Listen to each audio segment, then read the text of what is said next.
Hi hello అందరికీ నమస్కారం. నవరాత్రుల చివరి రోజు వచ్చేసింది.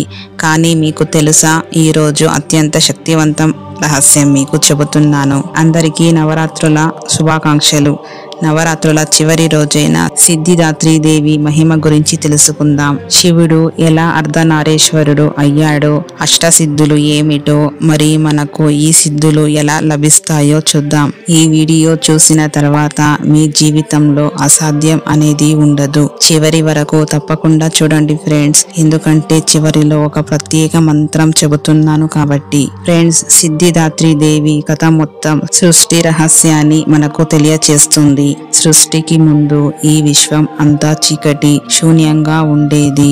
అప్పుడు సిద్ధిదాత్రీదేవి బ్రహ్మ విష్ణు శివులను సృష్టించి వారికి సృష్టి స్థితి లయ కార్యాలను అప్పగించింది. ఆలోచించండి, మన హిందూ త్రిమూర్తులకు కూడా శక్తిని ప్రసాదించింది ఆ సిద్ధిదాత్రీదేవి తల్లి. ఆ మూడుగురు దేవతలు సముద్రం వద్దకు వెళ్లి కఠిన తపస్సు చేశారు. వారి భక్తికి మెచ్చిన సిద్ధిదాత్రీదేవి వారికి వివిధ సిద్ధులను ప్రసాదించింది.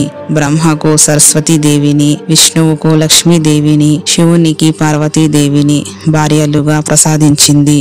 అర్ధనారీశ్వర రహస్యం ఏమిటంటే ఫ్రెండ్స్, ఇప్పుడు అత్యంత అద్భుతమైన కథ చెబుతాను వినండి.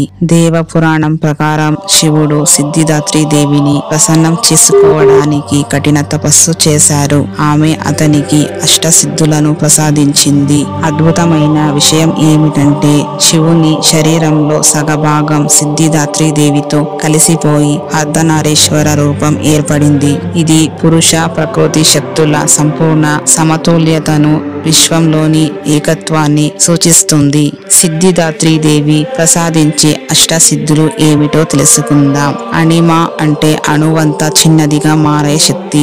మహిమ అంటే పర్వతంలా పెద్దదిగా మారే శక్తి. గరిమ అంటే అత్యంత బరువుగా మారే శక్తి. లఘుమ అత్యంత తేలికగా మారే శక్తి. ప్రాప్తి అంటే కోరుకున్నది పొందే శక్తి. ప్రాకామ్య అంటే ఇష్టానుసారం రూపాలు మార్చుకునే శక్తి. ఈశిత్వ అంటే సృష్టిని నియంత్రించే శక్తి. వశిత్వ అంటే అన్నిటినీ వశపరుచుకునే శక్తి.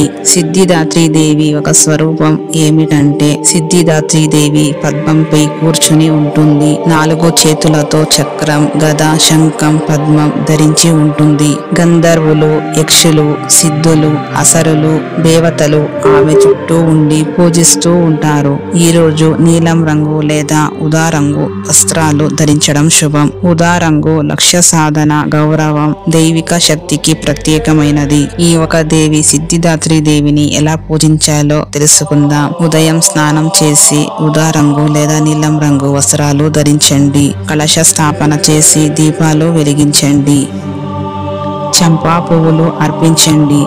నువ్వుల నైవేద్యం అర్పించండి. ఈ ఒక దేవి మంత్రం ఏమిటంటే ఓం దేవి సిద్ధిదాత్రయే నమః. కన్యలు తప్పనిసరిగా ఈ పూజను చేయండి. ఒక ముఖ్య సందేశం ఏమిటంటే ఫ్రెండ్స్, సిద్ధిదాత్రీదేవి మనకు గొప్ప సందేశం ఇస్తుంది. మన లోపల పురుష ప్రకృతి శక్తులు సమతుల్యంగా ఉన్నప్పుడే మనం పరిపూర్ణలం అవుతాం. అర్ధనారీశ్వర రూపం స్త్రీ పురుష శక్తుల ఏకత్వాన్ని, సృష్టి యొక్క పరస్పర సంబంధాన్ని సూచిస్తుంది. ఈ ఒక దేవి ప్రత్యేక మంత్రం ఏమిటంటే సర్వసిద్ధి ప్రదాయిని, సర్వాభిష్ట ఫలప్రదే, సర్వ మంత్రమాయే సర్వే, సర్వకామ దుఃఖ స్వరూపే. ఈ మంత్రాన్ని 108 సార్లు జపిస్తే అసాధ్యమైనది కూడా సాధ్యం అవుతుంది. ఫ్రెండ్స్, ఈ వీడియో గనక మీకు నచ్చినట్లయితే వెంటనే షేర్ చేయండి. కామెంట్ లో జై సిద్ధిదాత్రి మాత అని టైప్ చేయండి. ఈ నవరాత్రుల్లో మీరు 9 దేవి స్వరూపాలను పూజించే ఎలాంటి అనుభవాలు పొందారో కామెంట్ రూపంలో షేర్ చేయండి ఫ్రెండ్స్. కొత్త వాళ్ళు ఎవరైనా చూసినట్లయితే మన ఛానల్ ను సబ్స్క్రైబ్ చేసి మరిన్ని భక్తి వీడియోల కోసం బెల్ ఐకాన్ ని నొక్కడం మర్చిపోవద్దండి ఫ్రెండ్స్. అందరికీ నవరాత్రి శుభాకాంక్షలు. అందరికీ ధన్యవాదాలు. సర్వే జనా సుఖినో భవంతు. ఓం శాంతి శాంతి శాంతి. Good bye.